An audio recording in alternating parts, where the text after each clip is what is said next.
तो दोस्तों आज मैं एक्सप्लेन करने वाला हूँ एक जापानीज हॉरर मूवी को जो कि एक रियल स्टोरी के ऊपर बेस्ड है। ये जापान के अंदर ऐसी प्रचलित कहानी है जिसके बारे में ढेर सारे लोग हमेशा बात करते हैं और आज भी इसका खौफ वहाँ पर बना हुआ है। इस फिल्म का नाम है किसारागी स्टेशन, जो कि हाल ही में ही रिलीज हुई थी। उम्मीद करता हूँ कि आपको जरूर पसंद आएगी। और दोस्तों अगर आपने the ones you didn't burn movie को अभी तक नहीं देखा है तो जाकर देखना, काफी इंटरेस्टिंग मूवी है। वहाँ पर विचेस हैं, कर्स्ड लैंड है, साथ ही साथ वहाँ पर एस्ट्रल प्रोजेक्शन होगा और भी बहुत सारी चीजें आपको देखने को मिलेंगी। तो उसका लिंक आपको नीचे पिन्ड कमेंट के अंदर मिल जाएगा। तो चलिए अब बिना किसी देरी के चलते हैं सीधा वीडियो की तरफ। तो मूवी की शुरुआत में हम देखते हैं एक लड़की को जो कि फील्ड्स के अंदर भटक रही होती है और काफी जख्मी हालत में होती है, जिसके साथ ही ये वाला सीन यहीं पर शिफ्ट हो जाता है। तभी हम देखते हैं हारुना नाम की एक लड़की को जो कि किसारागी स्टेशन के बारे में ही ऑनलाइन रिसर्च कर रही होती है। और किसारागी एक मॉडर्न डे स्पिरिट स्टेशन है जो कि यहाँ का एक अर्बन लेजेंड है, यानी कि जापान का, और रियल लाइफ मैप पर वो एग्जिस्ट ही नहीं करता। तो यहाँ पर ये कैसे अर्बन लेजेंड बना और इसका नाम कैसे यहाँ पर आया, तो उसकी चर्चा हम अंत में करेंगे। अब हारुना एक लेडी सुमिको हायामा से मिलती है, जिसकी भतीजी रिन उसको ग्रीट करती है, जिसके साथ में उसकी दोस्त भी होती है। वो दोनों कहीं पर जा रही थी और वो यहाँ पर उसे वेटिंग रूम में बैठने के लिए बोलकर निकल पड़ती हैं। अब हारुना एक वेटिंग रूम में बैठी हुई थी जो कि स्टडी रूम को देखती है, जहाँ पर बहुत सारे लोगों की मिस्टीरियस तरीके से गायब होने की रिपोर्ट्स और आर्टिकल्स थे, और ये लोग कुछ सेम जगह से तो कुछ अलग अलग जगहों से गायब हुए थे। अब तभी सुमिको वहाँ पर आती है और वो दोनों बात करने लगती है, जहाँ पर हारुना ये बताती है कि वो एंथ्रोपोलॉजी की स्टूडेंट है और मिस्टीरियस डिसअपीयरेंसेस पर ग्रेजुएशन थीसिस कर रही है। और वो जानना चाहती है कि 8 जनवरी 2000 के बारे में, जब सुमिको किसी और दुनिया में ही पहुंच गई थी और असल में वो स्टोरी को कवर करना चाहती थी। तभी सुमिको अपने बारे में बताती है कि बहुत से लोग उसकी स्टोरी जानने तो आए, लेकिन सबको उसकी बातों पर भरोसा नहीं हुआ और वो हारुना पर ट्रस्ट कर सकती है क्योंकि उनकी पहले भी मैसेजेस में थोड़ी बहुत बात हो चुकी थी। यानी कि यहाँ पर हारुना ऐसे ही नहीं आई थी, उसकी सुमिको से पहले बात हुई थी। अब सुमिको उसको बताती है उस रात के बारे में जब वो अपने काम से काफी लेट हो गई थी और उसने अपने भाई को होम स्टेशन से उसे पिकअप करने का मैसेज भी कर दिया था, जो कि 11:40 के आसपास का था। और सुमिको ने 11:40 पर ही एक ट्रेन को बोर्ड किया था रात में।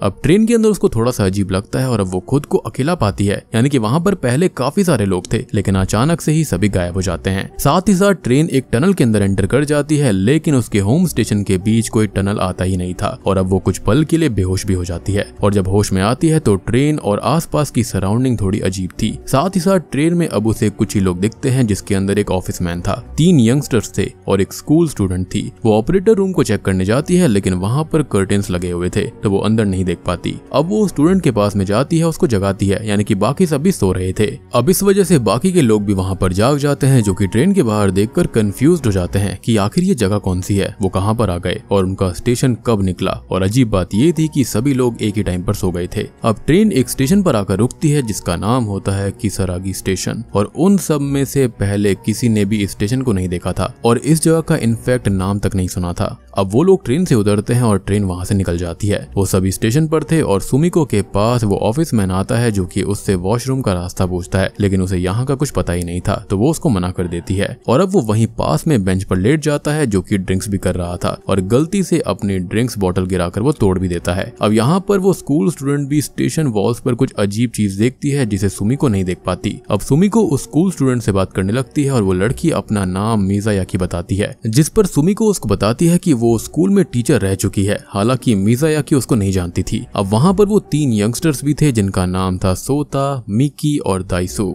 यहाँ पर सोता थोड़ा सा एग्रेसिव टाइप का बिगड़ा हुआ लड़का होता है और दाइसुक उससे कहता है कि उन्हें स्टेशन पर रुककर ही ट्रेन का वेट करना चाहिए, लेकिन वो कहता है कि उन्हें यहाँ पर आसपास घूमकर यहाँ का जायजा लेना चाहिए। और वहाँ पर बहुत सारे घर भी थे लेकिन उसके अंदर कोई भी इंसान नहीं था। अब सोता अपनी गर्लफ्रेंड मिकी के साथ उन घरों के पास चला जाता है और ना चाहते हुए भी दाइसुक को भी उनके साथ जाना पड़ता है। अब सुमिको और मिज़ायाकी भी उनके पीछे पीछे जाती हैं और यहाँ के घर पूरी तरह खाली थे, कोई भी इंसान उनको नहीं दिखाई देता। और तभी उन्हें चिल्लाने की आवाज सुनाई देती है और सामने से डरे हुए भागकर आते हुए सोता और मिकी दिखाई देते हैं और वो दोनों भी उनके साथ भागकर वापस स्टेशन आ जाती हैं। अब सोता और मिकी बहुत डरे हुए थे और वो दोनों स्टेशन से भागने लगते हैं और ऑफिसमैन उन्हें रोकता है कि उन्हें ट्रेन का वेट करना चाहिए, लेकिन वो लोग नहीं सुनते। और अब उन सबको दाइसुक के चिल्लाने की आवाज आती है और अब वो सब वहाँ से रेलवे ट्रैक से होते हुए भागने लगते हैं। अब आगे चलकर सुमिको सोता से पूछती है कि आखिर दाइसुक को हुआ क्या, जिस पर वो कहता है कि ये बात बताने पर कोई भी यकीन नहीं करेगा, लेकिन किसी अजीब सी हॉरिफाइंग ब्लड वेसल्स जैसी दिखने वाली चीज ने उस पर अटैक कर दिया। अब ऑफिसमैन उन सबको रोकता है कि उन्हें कहीं और से हेल्प लेनी चाहिए, लेकिन तभी वो किसी चीज के पोजीशन में आ जाता है और अचानक से ही उसका शरीर ब्लास्ट हो जाता है, जिससे सब बहुत डर जाते हैं। एक बात तो यहाँ पर तय थी कि ये अपनी दुनिया में नहीं थे, ये किसी और ही दुनिया में आ चुके थे।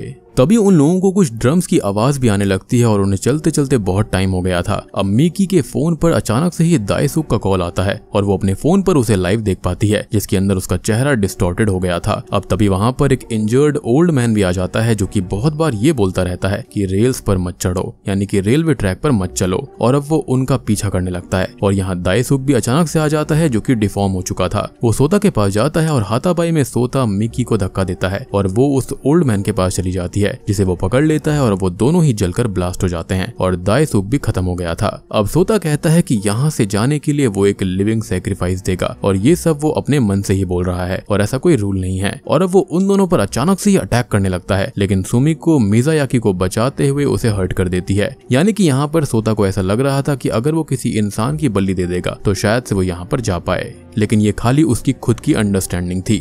सुमिको यहाँ पर मिज़ायाकी के साथ भागने लगती है और वो लोग एक टनल तक पहुंचती हैं और उसके अंदर चली जाती हैं। यहाँ भागते हुए सुमिको गिर पड़ती है, जिसके पैर में चोट आ गई थी और सोता के अटैक करने की वजह से वो भी इंजर्ड हो चुकी थी। लेकिन तब तक वहाँ पर सोता आ जाता है, जो कि उन दोनों पर फिर से अटैक करता है और मिज़ायाकी को मारने ही वाला होता है, लेकिन तभी टनल की पूरी लाइट्स टूटने लगती हैं और अब वही इविल ब्लड वेसल जैसे दिखने वाली चीज वहाँ पर सोता पर अटैक करके उसे खत्म कर देती है। अब सुमिको और मिज़ायाकी आगे भागती हैं और टनल से बाहर निकल जाती हैं, लेकिन सुमिको पेन से हिम्मत हारने लगी थी और मिज़ायाकी को अकेले आगे जाने का बोलती है, लेकिन वो उसको अकेला छोड़ने से मना कर देती है और उसे हिम्मत देकर अपने साथ ही आगे ले जाने लगती है। अब वो कुछ ही दूर आगे बढ़ी थी, लेकिन तभी उनके पास एक कार आकर रुकती है और इस कार से एक आदमी उतरता है, जो कि उनको हेल्प के लिए ऑफर करता है। वो उसकी कार में बैठकर वहां से आगे जाने लगती हैं, लेकिन फिलहाल वो अभी भी उसी ईविल दुनिया में थी और वो आदमी भी ईविल था या फिर एक स्पिरिट थी। और तभी वो उन पर अटैक करने लगता है, जिसके साथ ही वो लोग कार से निकलकर भागने लगती हैं और कुछ घरों के पास पहुंच जाती हैं। अब यहाँ भी उन्हें ड्रम्स की आवाज आ रही थी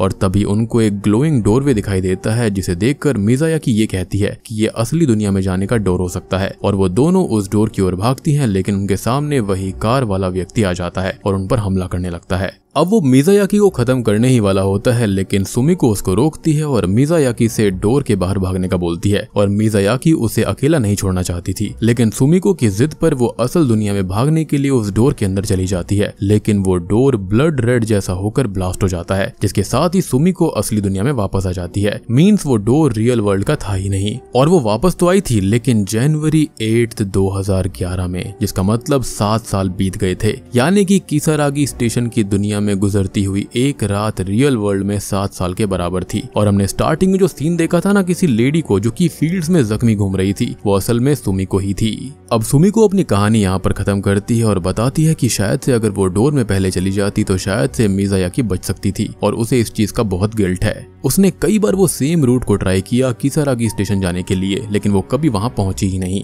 अब हारुना उससे उसका वो पुराना फोन चेक करने को बोलती है और उसके अंदर मैसेजेस देखकर सुमिको को याद आता है कि पहले वो एक ट्रेन में बैठी और उसकी नींद लगने से उसका स्टेशन पहले मिस हुआ, फिर वो दूसरे स्टेशन पर से वापस मेन पर आने लगी, लेकिन फिर सो गई तो फिर से स्टेशन मिस हो गया और आखिरी में जब उसने ट्रेवल किया तो वो किसारागी स्टेशन पर पहुंच गई। यानी कि ये सारी की सारी घटना किसी लूप जैसी लगती है, जहां पर कोई अगर फंस जाए तो इजीली बाहर नहीं आ सकता, यानी कि गिने चुने लोग ही वहां से वापस आ सकते हैं, जैसा कि यहाँ पर सुमिको आ गई थी। खैर अब हारुना उसे एक और अर्बन लेजेंड के बारे में बताती है, जिससे लिफ्ट टू अनदर वर्ल्ड कहा जाता है, जिसके अंदर एक पर्सन को लिफ्ट के अंदर जाते ही अलग अलग फ्लोर्स के बटन्स को दबाना पड़ता है और जाना पड़ता है और ऐसे ही फाइनली वो दूसरी दुनिया में पहुंच जाता है। और अगर आप चाहते हैं कि मैं इसके बारे में एक वीडियो बनाऊं तो कमेंट सेक्शन के अंदर लिख देना कि लिफ्ट टू अनदर वर्ल्ड। खैर अब हारुना यहाँ से निकल जाती है और खुद स्टेशन पर आती है, क्योंकि वो इस कहानी से बिल्कुल ऑब्सेस्ड हो चुकी थी और वो ट्रेन का वेट करने लगती है। अब वो सेम सुमिको की तरह ही स्टेशन मिस करने लगती है और फाइनली अब वो भी ट्रेन को दूसरे वर्ल्ड में एंटर करते हुए देख पाती है, यानी कि यहाँ पर कोई ना कोई पोर्टल था जो कि दूसरी दुनिया तक जाता था। और अब वो ट्रेन के लोगों को देखती है तो उसके अंदर वही सब लोग थे जो कि सुमिको को दिखाई दिए थे। वो यहाँ पर देखती है उसी ऑफिसमैन को, उन 3 यंगस्टर्स को और वो स्टूडेंट मिज़ायाकी को। अब स्टेशन भी आ जाता है और उसे सब कुछ पता था तो वो सब कुछ ठीक करना चाहती थी। और सबसे बड़ी बात कि यहाँ पर जितने भी लोग थे इन सबको कुछ भी याद नहीं था, यानी कि वो अभी भी इसी लूप में फंसे हुए थे। और इस लूप को ब्रेक करने का तरीका है उसी डोर से बाहर आना, यानी कि अपनी असल दुनिया में, जैसा कि सुमिको आ गई थी और सिर्फ उसको ही सब कुछ याद था। अब पहले वाले लूप में यानी कि सुमिको की कहानी के अंदर मिज़ायाकी ने वॉल पर कुछ लिखा हुआ देखा था, तो वो भी उसको देखती है, जो कि असल में वही ब्लड वेसल जैसी चीज थी। और सोता घरों के पास जाने के लिए बोलता है, तो वो पहले तो सबको रोकती है, लेकिन वो लोग नहीं मानते। ऑब्वियस सी बात है, लूप है, तो यहाँ पर तो सब लोग सेम ही चीज करने वाले थे। खैर यहाँ पर वो उनके पीछे जाती है और सोता दाइसुक से लड़ने लगता है, लेकिन तभी वो इस लड़ाई को इंटरप्ट कर देती है, जिससे लूप का फ्लो थोड़ा सा चेंज हो जाता है। और होता यह है कि वो ब्लड वेसल वाला मॉन्स्टर सोता को पजेस कर लेता है और दाइसुक बच जाता है। अब वो सभी लोग वहां से भागने लगते हैं और वो ऑफिस मैन ने ज्यादा ड्रिंक कर ली थी, तो वो वॉमिट करने लगता है। और यहाँ पर वो ट्रैक से हटा हुआ था, इसलिए वो ब्लड वेसल्स उसको पजेस नहीं कर पाते। अब वो ओल्ड मैन भी वहां पर आता है और सोता का भी कॉल आता है, जैसे कि पहले वाले लूप में दाइसुक का फोन आया था। वो खुद भी आता है और उन पर अटैक करने लगता है, लेकिन हारुना उसे उस ओल्ड मैन के पास धक्का दे देती है और अब वो वहीं पर खत्म हो जाते हैं, जैसे कि पहले वाले लूप के अंदर मिकी खत्म हुई थी। खैर अब बचे हुए लोग भागते हैं, उस टनल को क्रॉस करते हैं और बाहर निकलते ही वो आदमी मिलता है जो कि कार लेकर आया था, लेकिन हारुना पहले से ही सब जानती थी, तो वो उस आदमी के सर पर पत्थर मार देती है और उस ऑफिस मैन से कार चलाने को बोलती है। वो सभी कार लेकर निकलते तो हैं, लेकिन वो आदमी उनका पीछा कर रहा था, यानी कि वो नॉर्मल नहीं था, और वो उस ऑफिस मैन को पकड़कर खत्म कर देता है और वो सब लोग वहां से भागने लगते हैं। अब यहाँ पर रास्ते में उन्हें एक घर दिखता है, लेकिन सुमिको की कहानी में उसे कोई घर नहीं दिखा था, तो हारुना को इसके बारे में पता नहीं था और वो उन सब के साथ घर के अंदर चली जाती है। लेकिन ये घर भी शैतानी निकलता है और यहाँ पर उस ऑफिस मैन और उस ड्राइवर और सोता के गोस्ट आकर उन सब पर अटैक करने लगते हैं, जिससे कि मिकी और दाइसुक खत्म हो जाते हैं। अब वो ड्राइवर हारुना और मिज़ायाकी पर अटैक करने आता है, तभी अचानक से ही हारुना को वो डोर देखता है और वो जानती थी कि पहले जो अंदर जाएगा उसके खत्म होते ही दूसरा व्यक्ति असल दुनिया में पहुंच जाएगा, और वो मिज़ायाकी को डोर के अंदर भेज देती है ताकि मिज़ायाकी खत्म हो जाए। यानी कि यहाँ पर वो सेल्फिश बन गई थी खुद को बचाने के लिए, यानी कि जो जिम्मा उसने लिया था सबको बचाने का वो उसमें फेल हो गई थी और यहाँ पर वो खुद को बचाना चाहती थी। लेकिन होता यह है कि उस डोर से मिज़ायाकी बाहर निकल जाती है और बच जाती है। मिज़ायाकी उसे उस डोर के पार से आवाज देती है कि यहाँ पर असल दुनिया है और यहाँ पर हारुना को आना चाहिए, लेकिन वो डोर अचानक से ही गायब हो जाता है, जिसके साथ ही हारुना उसी दुनिया में फंस जाती है। और इस दुनिया की जो पावर्स होती हैं वो हारुना को यहाँ पर भूत बनने पर मजबूर कर रही थी, यानी कि उसको मारने की कोशिश कर रही थी। और तभी उसे यहाँ पर एक बहुत बड़ी आई बॉल जैसी चीज दिखाई देती है, जो कि शायद से वही चीज है जो कि इस वर्ल्ड को कंट्रोल करती है। अब मिज़ायाकी असल दुनिया में वापस आ गई थी, जिसके पास उसी फील्ड पर सुमिको आती है और हम जान पाते हैं कि उस दिन असल में मिज़ायाकी ने सुमिको को बचाया था, ना कि उल्टा, और उसे डोर के अंदर भेज दिया था, जिससे कि वो खुद बच गई और मिज़ायाकी फंसी रही। और उसकी मदर सालों बाद भी अपनी बेटी को ढूंढ रही थी, तो सुमिको उसको बचाना चाहती थी। उसके अंदर एक गिल्ट था और वो फाइनली उसको बचा लेती है, लेकिन किस कॉस्ट पर? उसने ऑनलाइन रिसर्च करके बहुत से लोगों को इस तरह ही फंसाया था। लोग उसकी कहानी सुनकर ऑब्सेस्ड हो जाया करते, और जो यहाँ पर मिसिंग लोग थे ना, वो कुछ और नहीं, शायद से या तो वो खुद वहाँ पर गए होंगे या फिर शायद से यहाँ पर सुमिको ने ही उनको भेजा होगा अपनी झूठी कहानी सुनाकर। यानी कि ऑलमोस्ट सारी चीजें बिल्कुल सही थी, लेकिन वो जो एंड में डोर वाली बात थी ना, वो बिल्कुल झूठ थी। यानी कि डोर के अंदर जो एंटर करेगा वही पार जा सकता है, लेकिन उसने यहाँ पर पूरी कहानी हारुना को उल्टी बता दी, जिसके चक्कर में हारुना उसी दुनिया में फंस गई। अब जैसे यहाँ पर उसे मिज़ायाकी का दुख था, तो यहाँ पर क्या उसे बाकी का दुख नहीं होना चाहिए? I mean, उसने मिज़ायाकी को बचाने के लिए काफी कुछ किया, जो कि काफी अप्रिशिएबल है, लेकिन उसके बदले में उसने कितने सारे लोगों को दूसरी दुनिया के अंदर फंसा दिया, जो कि शायद से मर जाएंगे या फिर हमेशा उसी लूप में फंसे रहेंगे जब तक कोई नया बंदा वहां पर नहीं जाता। एनीवेज, यहाँ पर सुमिको मिज़ायाकी को बचाना चाहती थी और फाइनली उसने उसको बचा लिया था। अब मिज़ायाकी को सुमिको याद नहीं थी और उस ट्रेन में मौजूद लोगों के साथ यही हो रहा था कि उनकी मेमोरी बार बार रीसेट हो जाया करती, यानी कि वो एक लूप के अंदर थे। अब हम एंडिंग सीन में सुमिको को देख पाते हैं, जो कि हारुना का रिज्यूमे फेंक रही थी, ये कहते हुए कि वो उसके काम आ गई, और साथ ही साथ वो वहां पर सभी मिसिंग पर्संस के आर्टिकल्स को भी हटाने लगती है। यानी कि अल्टीमेटली उसने जो कुछ भी किया वो बहुत ही सेल्फिश था। एक को बचाने के चक्कर में उसने और मासूम लोगों को फंसा दिया, जो कि उसकी कहानी से ऑब्सेस्ड हो गए थे। खैर, कहानी यहीं पर खत्म नहीं होती, क्योंकि यहाँ पर एक पोस्ट क्रेडिट सीन भी है, जहाँ पर हम सुमिको की भतीजी रिन और उसकी दोस्त को देख पाते हैं, जिसने की सुमिको की पूरी कहानी सुनी थी और वो किसारागी स्टेशन जाने के लिए ट्राई करती है, यानी कि अपनी दोस्त से ऐसा कहती है ताकि वो उसका व्लॉग बना पाएगी। और सबसे बड़ी बात कि उसकी दोस्त उस दुनिया में पहुंच भी जाती है, और इस बार भी वहां पर सेम लोग थे, वही ऑफिस मैन, वही 3 यंगस्टर्स, लेकिन इस बार मिज़ायाकी की जगह पर यहाँ पर होता कौन है? हारुना। और तभी हम ये समझ पाते हैं कि इस ट्रेन के अंदर वो लोग हैं जो कि किसरागी में अभी तक फंसे हुए हैं, यानी कि उसी लूप में। और हम जानते हैं कि रिन को यहाँ पर 99% कहानी बिल्कुल सही पता है, लेकिन आखिरी यहाँ पर आने का रास्ता 1% बिल्कुल गलत पता है, यानी कि यहाँ पर अब जो भी सही से बाहर निकल जाएगा वही बच पाएगा। और मुझे भी लगता है कि रिन खुद को बचाने के लिए यहाँ पर इन सभी व्यक्ति में से जिस किसी को भी वहाँ पर धक्का देगी तो यहाँ पर होगा ये कि वो व्यक्ति बाहर आ जाएगा, या फिर अगर रिन यहाँ पर बिल्कुल सेल्फिश नहीं बनती है तो शायद से हो सकता है कि वो अपोजिट कर दे और खुद बाहर आ जाए। सबसे बड़ी बात कि यहाँ पर जो सुमिको होती है उसने बहुत लोगों को फंसाया, लेकिन अल्टीमेटली उसकी कहानी ने उसकी ही भतीजी को फंसा दिया। और बूम, इसी के साथ में किसरागी स्टेशन मूवी यहीं पर खत्म हो जाती है। तो दोस्तों ये थी किसरागी स्टेशन मूवी की कहानी। उम्मीद करता हूँ कि आपको पसंद आई होगी। अब बात करें कुछ थियरीज के बारे में, तो यहाँ पर सुमिको उस दुनिया में गई और वहाँ से वापस आ गई क्योंकि मिज़ायाकी खुद को सेक्रीफाइस करने के लिए तैयार थी, लेकिन सुमिको के अंदर एक गिल्ट था और वो शायद अलग अलग लोगों को वहाँ पर भेजा करती थी उस दुनिया में ताकि यहाँ पर उसको वो बचा पाए, यानी कि मिज़ायाकी को। लेकिन सही तरीका उसको भी नहीं पता था और वो यहाँ पर लोगों को अजीब अजीब कहानियां बताया करती थी ताकि लोग यहाँ पर मिज़ायाकी को बचा पाएं। उसका सबसे बड़ा झूठ यही था कि डोर के अंदर जो पहले एंटर करेगा ना वो वहां पर ब्लास्ट हो जाएगा और जो दूसरा व्यक्ति बचा होगा वो असल दुनिया में आएगा, लेकिन रियल में ऐसा था नहीं। जो भी उस डोर से बाहर आने वाला था वही बचने वाला था।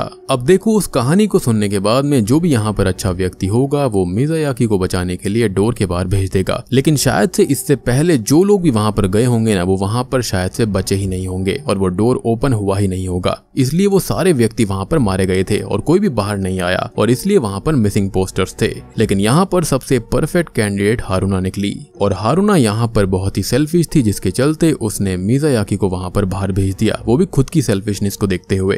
तो दोस्तों उम्मीद करता हूँ कि आपको ये मूवी और थियरीज पसंद आई होंगी। बाकी आप लोगों का क्या ख्याल है कि वो लोग कहाँ पर पहुंचे होंगे, और ये जो रियल लड़की की कहानी है अगर आप उसके बारे में भी जानना चाहते हैं तो कॉमेंट सेक्शन के अंदर लिख देना ताकि मैं उस रियल कहानी को भी अगली वीडियो में कवर कर दूंगा। बाकी आप लोगों का क्या सोचना है कि वो दुनिया कौन सी रही होगी और वहां पर वो ब्लड वेसल वाली चीज क्या थी, वो स्पिरिट्स क्या थी और वहां पर वो लोगों को ट्रैप क्यों कर रही थी। क्या यहाँ पर कभी ऐसा कोई स्टेशन एग्जिस्ट करता था और वहां पर अगर कोई हादसा हुआ जिसके चलते मैप पर से उसको हटा दिया गया। तो आपका क्या मानना है कमेंट सेक्शन के अंदर जरूर बताना। चैनल के अंदर नए हैं तो सब्सक्राइब कर लीजिए रियल स्टोरी जानने के लिए। वीडियो को लाइक कर देना, कॉमेंट भी कर देना। तो मैं आप सबको मिलता हूँ अगली वीडियो के साथ में, तब तक के लिए